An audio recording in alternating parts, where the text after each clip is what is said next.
बिस्मिल्लाहिर्रहमानिर्रहीम। Viewers, are get के लिए ये मेरी तीसरी वीडियो है। इससे पहले दो वीडियोस में हमने आर गेट को बनाना सीखा था। पहले मेथड में हमने आर गेट को स्विचेस की मदद से बनाया था। दूसरे मेथड में हमने आर गेट को डायोड्स की मदद से बनाया था। अगर आपने वो वीडियोस नहीं देखी, उनका लिंक डिस्क्रिप्शन में मौजूद है, आप उन वीडियोस को ज़रूर देखिएगा।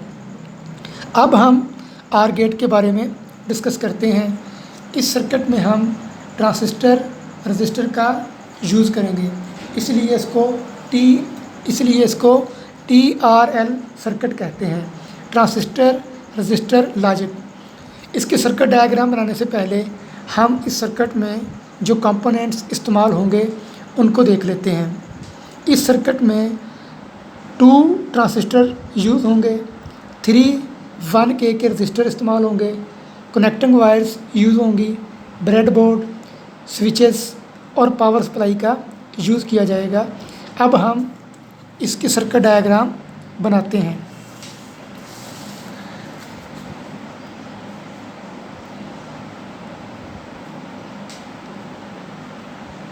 इस सर्किट के लिए हम NPN ट्रांजिस्टर का इस्तेमाल करेंगे।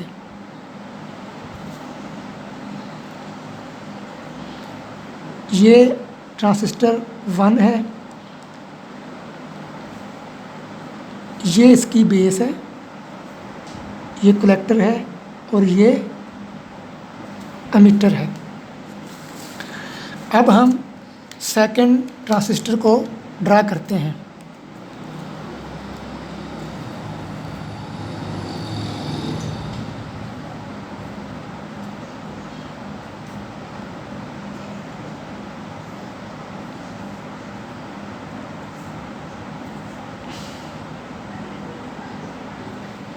ये ट्रांजिस्टर 2 है।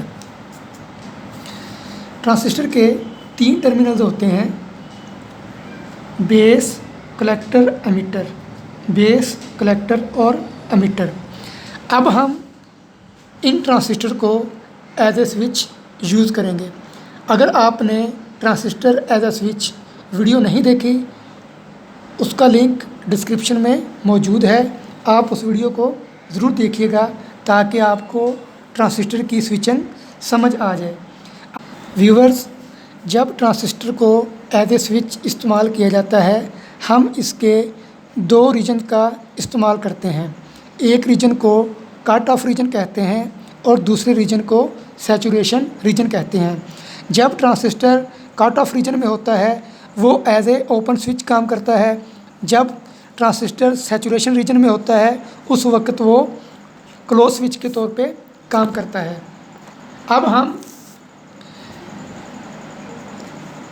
T1 और T2 के कलेक्टर्स को आपस में कनेक्ट कर देते हैं। उसके बाद हम इनके एमिटर्स को आपस में कनेक्ट कर देते हैं।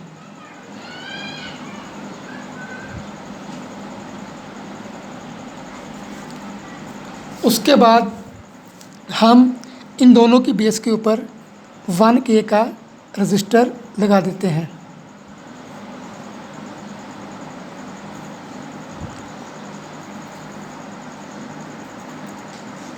ये R1 है, ये R2 है। उसके बाद हम इधर एक 1K का रजिस्टर लगा देते हैं और इसको ग्राउंड कर देते हैं।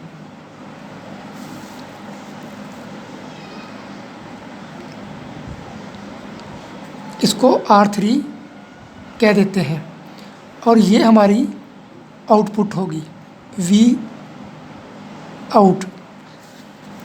और इधर हम बैटरी के VCC यानी कि पॉजिटिव 5 वोल्ट अप्लाई कर देंगे।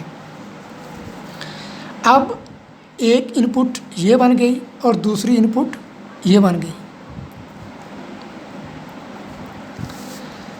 व्यूवर्स, आप देख सकते हैं सर्किट डायग्राम जो है वो कंप्लीट हो चुकी है। अब हम इसकी वर्किंग के बारे में देखते हैं।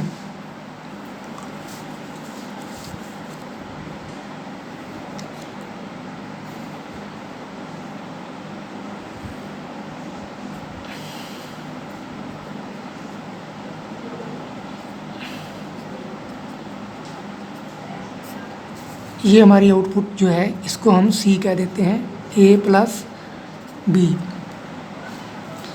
व्यूअर्स, फर्स्ट केस में हम देखते हैं जब इनपुट ए और बी दोनों ज़ीरो हैं तो उस वक़्त ये वाला ट्रांजिस्टर और ये वाला ट्रांजिस्टर दोनों जो हैं ये कट ऑफ रीजन में होंगे या एज ए ओपन स्विच काम करेंगे और कोई करंट जो है वो कलेक्टर से एमीटर की तरफ फ्लो नहीं करेगा और इस रजिस्टर के अक्रॉस जो पोटेंशियल डिफरेंस होगा वो ज़ीरो हो जाएगा अकॉर्डिंग टू ओम्स लॉ।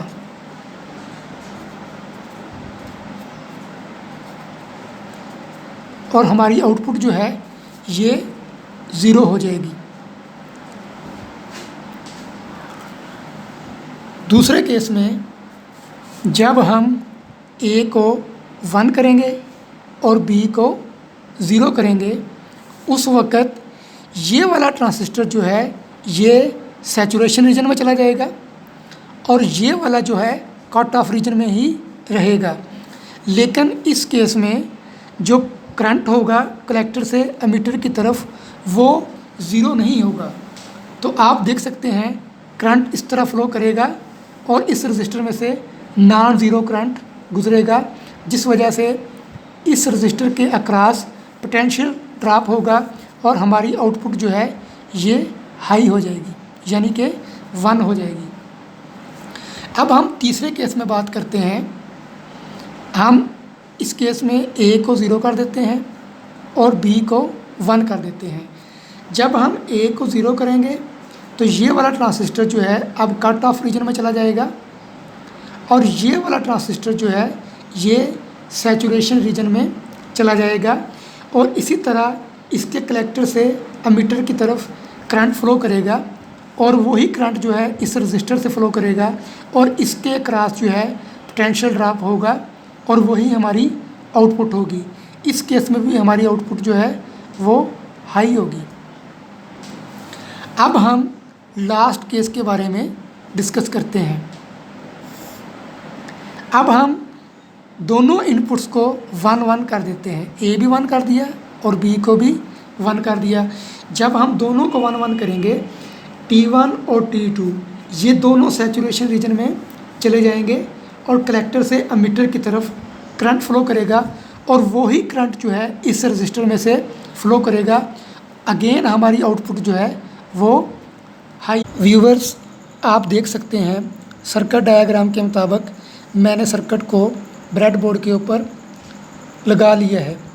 अब हम कंपोनेंट्स के बारे में डिस्कस करते हैं। ये वाला ट्रांजिस्टर जो है ये T1 है, इसकी बेस के ऊपर 1K का रजिस्टर है।